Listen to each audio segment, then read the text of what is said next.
हाय, मेरा नाम है आशीष और आप देख रहे हैं दी ललन टॉप। ट्विटर पर एक यूजर का ट्वीट पढ़ा। इसमें लिखा था, अब बस मंदिरों में सेक्स दिखाना बाकी रह गया, सोते रहो हिंदुओं। इस ट्विटर यूजर ने ये ट्वीट विक्रम सेठ की किताब पर बनी Netflix series a suitable boy पर चल रहे विवाद के मद्देनजर किया था। ट्विटर पर हैशटैग बायकॉट नेटफ्लिक्स इस हैशटैग से ट्वीट करने वाले कुछ लोगों का आरोप है कि सीरीज के एक सीन में लड़का जो है वो मंदिर प्रांगण में लड़की को चूम रहा है, बैकग्राउंड में आरती बज रही है, ये सहन नहीं किया जा सकता। इस ट्वीट के जवाब में कुछ लोगों ने उन हिंदू मंदिरों की तस्वीरें डालना शुरू कर दिया जहां यौन क्रीड़ारत नग्न मूर्तियां हैं। आइए बताते हैं ऐसे ही मंदिरों के बारे में और जानते हैं आखिर क्यों बनवाई गई ऐसी मूर्तियां। पहले उन मंदिरों के बारे में बात जहां रति क्रीड़ा में रत मूर्तियां हैं। देश भर में काम क्रीड़ा से जुड़ी मूर्तियों वाले मंदिर कई हैं। कुछ दुनिया भर में पॉपुलर हैं और कुछ को सिर्फ लोकल लोग ही जानते हैं। प्रमुख तौर पर ऐसे 5 मंदिर हैं जो अपनी खास कामुक मूर्ति कला को लेकर चर्चित हैं। खजुराहो मंदिर प्रांगण, जो कि मध्य प्रदेश में है। जब भी काम क्रीड़ा में रत मूर्तियों का जिक्र चलता है तो सबसे पहले खजुराहो के मंदिरों का ही जिक्र आता है। इस मंदिर प्रांगण में लगभग 85 मंदिर बनवाए गए थे। इनमें से 26 तो अब भी अच्छे हाल में हैं। यहाँ हिंदू धर्म के अलावा जैन तीर्थंकरों के भी मशहूर मंदिर हैं। मंदिर लगभग 20 वर्ग किलोमीटर के एरिया में फैले हुए हैं। आपको शायद यह जानकर हैरानी होगी कि यहाँ पर बने ढेरों मंदिरों में सैकड़ों मूर्तियां उकेरी गई हैं, लेकिन सिर्फ 10% ही ऐसी हैं जिनमें काम क्रीड़ा का चित्रण है। इसके प्रांगण में बने महत्वपूर्ण मंदिर हैं कंदरिया महादेव मंदिर, 64 योगिनी का मंदिर, लक्ष्मण मंदिर, मतंगेश्वर मंदिर और पार्श्वनाथ मंदिर आदि। कहाँ है? छतरपुर, मध्य प्रदेश में है ये जिला। तो उस जिले से तकरीबन 50 किलोमीटर दूर है ये। कब बने हैं? इन्हें सन 885 से लेकर 1125 तक अलग अलग राजाओं ने बनवाया था। किसने बनवाया? इन मंदिरों को चंदेल वंश के शासकों ने बनवाया। मंदिरों को बनवाने में यशोवर्मन और धंगदेव का नाम सबसे प्रमुख है। ज्यादातर मंदिर इन शासकों के जमाने में ही बनवाए गए। पूजा होती है क्या? यह मंदिर आम लोगों की पूजा के लिए फिलहाल नहीं खुला है।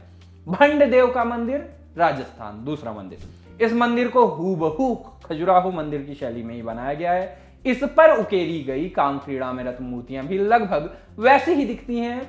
इस वजह से इसे छोटा खजुराहो भी कहा जाता है। मुख्य शिव मंदिर के अलावा 750 सीढ़ियां चढ़ने पर देवी अन्नपूर्णा और देवी कसनई के मंदिर भी इसका हिस्सा हैं। कहाँ है यह मंदिर? राजस्थान के 12 जिले में पड़ता है। कोटा से इसकी दूरी तकरीबन 70 किलोमीटर और जयपुर से लगभग 250 किलोमीटर पड़ती है। कब बना? जब मध्य प्रदेश में खजुराहो मंदिरों का निर्माण चल रहा था, उस बीच यह मंदिर भी बनाया जा रहा था। बात 10वीं शताब्दी की है। किसने बनवाया? तांत्रिक परंपरा से जुड़ा मंदिर नागर शैली में बना है। इसे नागवंश के शासक मलय वर्मा ने अपने शत्रुओं पर विजय पाने के बाद भगवान शिव के प्रति अपनी श्रद्धा दिखाने के लिए बनवाया था। पूजा होती है क्या? मंदिर में आम लोग पूजा कर सकते हैं। यहाँ पर सालाना मेला भी लगता है। अगला मंदिर सूर्य मंदिर, कोणार्क, उड़ीसा। जैसा कि नाम से ही पता चलता है कि इसे भगवान सूर्य को समर्पित करते हुए बनवाया गया है। यहीं पर सूर्य का 100 फीट ऊंचा रथ है। इसे स्थापत्य कला के मामले में दुनिया भर में बेहतरीन नमूने के तौर पर देखा जाता है। मंदिर की दीवारों पर काम क्रीड़ा में रत मूर्तियों के अलावा जिस तरह से सूर्य के रथ के 24 पहियों को बनाया गया है वह काफी खास है। जब यह मंदिर बना तो प्रांगण के बड़े हिस्से में इसका फैलाव था। कई मंदिर बनाए गए थे, लेकिन अब सिर्फ एक बड़ा मंदिर ही बचा है। ये कहाँ है? कोणार्क में बना सूर्य मंदिर पुरी से तकरीबन 32 किलोमीटर की दूरी पर है। कब बना ये मंदिर? इसका निर्माण 1230 में हुआ था। किसने बनवाया? माना जाता है कि कोणार्क का सूर्य मंदिर पूर्वी गंग वंश के शासक नरसिंह देव प्रथम ने 1238 से 1250 के बीच करवाया था। क्या यहाँ पूजा होती है? आर्कियोलॉजिकल साइट होने की वजह से आम लोगों के पूजा करने के लिए यह मंदिर नहीं खुला है। अगला मंदिर मार्कंडा मंदिर, महाराष्ट्र। भगवान शिव के इस मंदिर पर मौजूद काम क्रीड़ाओं की मूर्तियां इसे खास बनाती हैं। इन मूर्तियों की वजह से ही उस मंदिर को विदर्भ का खजुराहो कहा जाता है। बाणगंगा नदी के किनारे बना यह मंदिर प्रांगण 40 एकड़ में फैला है। प्रांगण में ज्यादातर मंदिर क्षतिग्रस्त हालत में है। आसपास के लोगों में यह भी कहानी प्रचलित है कि इन मंदिरों का निर्माण एक ही रात में हो गया था। कहाँ है? महाराष्ट्र के गढ़चिरौली जिले में चोमोर्शी गांव में ये मंदिर पड़ते हैं। कब बना? इन मंदिरों का निर्माण की सही तारीख किसी को नहीं पता, लेकिन इसके स्थापत्य कला से जानकार मानते हैं कि इसे 8वीं से 12वीं शताब्दी के बीच बनाया गया होगा। लेकिन किसने बनवाया? माना जाता है कि इन मंदिरों का निर्माण 8 से 12वीं शताब्दी के बीच राज कर रहे थे जो वहां राष्ट्रकूट वंश उसके राजाओं ने बनवाया है। क्या यहाँ पूजा होती है? मंदिर के हाल ऐसे नहीं है कि वहां पूजा पाठ हो सके। अगला मंदिर भोरमदेव मंदिर, छत्तीसगढ़। भगवान शिव का यह मंदिर अपनी महीन नक्काशी के लिए दुनिया भर में जाना जाता है। इस पर बनी काम क्रीड़ा की मूर्तियां बेहतरीन स्थिति में हैं। इन्हें देखने हर साल हजारों लोग पहुंचते हैं। यहाँ कुल 4 मंदिर हैं। इसमें सबसे पुराना मंदिर ईंटों का बना है, बाद के मंदिर पत्थरों से बनाए गए। इस इलाके में गोंड जनजाति के लोग भगवान शिव को भोरमदेव के नाम से पूजते हैं। इसी वजह से मंदिर का नाम भोरमदेव मंदिर पड़ा। कहाँ है? छत्तीसगढ़ के कबीरधाम जिले के कवर्धा कस्बे में चौरा गांव में ये मंदिर बने हुए हैं। कब बने? 7वीं शताब्दी से 12वीं शताब्दी के बीच बताया जाता है इन मंदिरों को बना हुआ। किसने बनवाया? मंदिर को फणिनाथ वंश के शासक लक्ष्मण देव राय और गोपाल देव ने बनवाया। आगे जाकर नागवंश के दूसरे शासकों ने, जो तांत्रिक पूजा पाठ में विश्वास करते थे, उन्होंने इसका संरक्षण किया। क्या यहाँ पूजा होती है? यह मंदिर पूजा पाठ के लिए खुला रहता है। कई दूसरे मंदिर भी हैं जिनमें काम क्रीड़ा को दीवारों पर बहुत खूबसूरती से उकेरा गया है।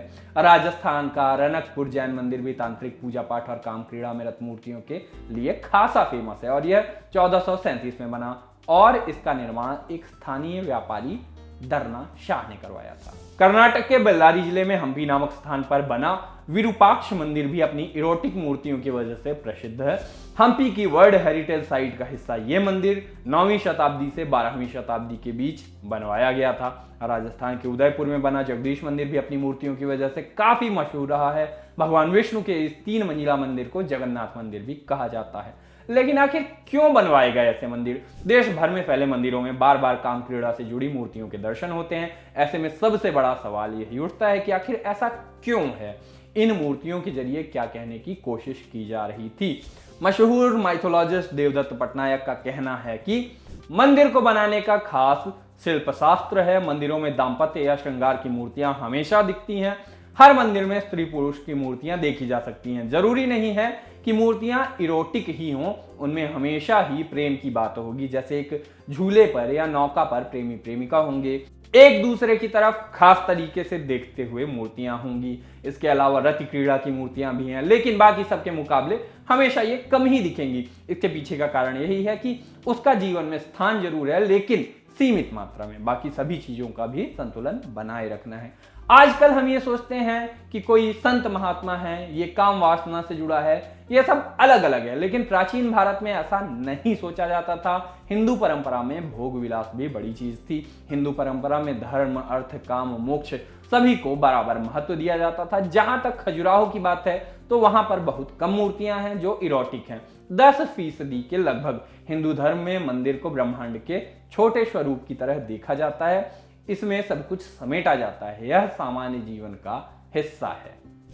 समाजशास्त्री आशीष नंदी कहते हैं, काम क्रीड़ा को सिर्फ खजुराहों, मंदिरों या फिर काम सूत्र से जोड़कर देखना पूरी तरह से गलत है। कामुकता हमेशा से हिंदू ग्रंथों और चित्रकला का हिस्सा रही है। कृष्ण और उनके आसपास गोपियों को लेकर जितनी भी पौराणिक कथाएं हैं, उन्हें भी खास नजरिए से ही लिखा गया है।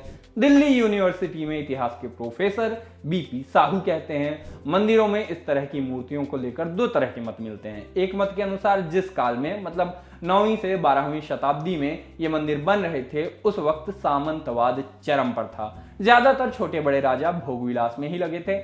ऐसे में उस रहन सहन का चित्रण ही मंदिरों की दीवार पर दिखता है। दूसरा मत ये कहता है कि मंदिर की दीवारों पर काम क्रीड़ाओं को दिखाने का कारण इससे ऊपर उठने की तरफ प्रेरित करने को लेकर भी था। हिंदू धर्म में सभी को धर्म, अर्थ, काम, मोक्ष से ऊपर उठने के लिए कहा गया है। इन मूर्तियों से ये भी संदेश दिया जाता है कि कोशिश ये बताने की रहती है कि इनसे ऊपर उठकर ही परम सत्य को पाया जा सकता है। जानकारों की माने तो देश भर में फैले मंदिरों में प्रेम, विरह, रति और भोग की मूर्तियां और तस्वीरें मिलती रही हैं। ये सभ्यता का एक हिस्सा रही हैं। इन्हें हिंदू राजाओं ने बनवाया और संरक्षित किया। जब भारत में ब्रिटिश शासन आया तो उन्हें भी इन मंदिरों का ख्याल नहीं आया, लेकिन 19वीं शताब्दी तक आते आते उन्हें यह बात समझ में आने लगी कि एक खास संस्कृति का हिस्सा है। संरक्षण का काम तब से शुरू हुआ जो अब भी जारी है। आपके लिए लाए थे ये स्टोरी हमारे साथी अमित, और ये वीडियो मैं आशीष आपके सामने लाया। कैमरे के पीछे हमारे दूसरे साथी हैं विभव। ये वीडियो आपको कैसा लगा, इस वीडियो के बारे में, इन मंदिरों को लेकर आप क्या सोचते हैं, आप ये कमेंट बॉक्स में बताइए। वीडियो अच्छा लगा हो तो लाइक भी कीजिए, फेसबुक पर देख रहे हो तो लाइक और फॉलो करना है, यूट्यूब पर हमारा चैनल सब्सक्राइब करना है, हमारा एंड्रॉइड ऐप भी इंस्टॉल कीजिए। धन्यवाद।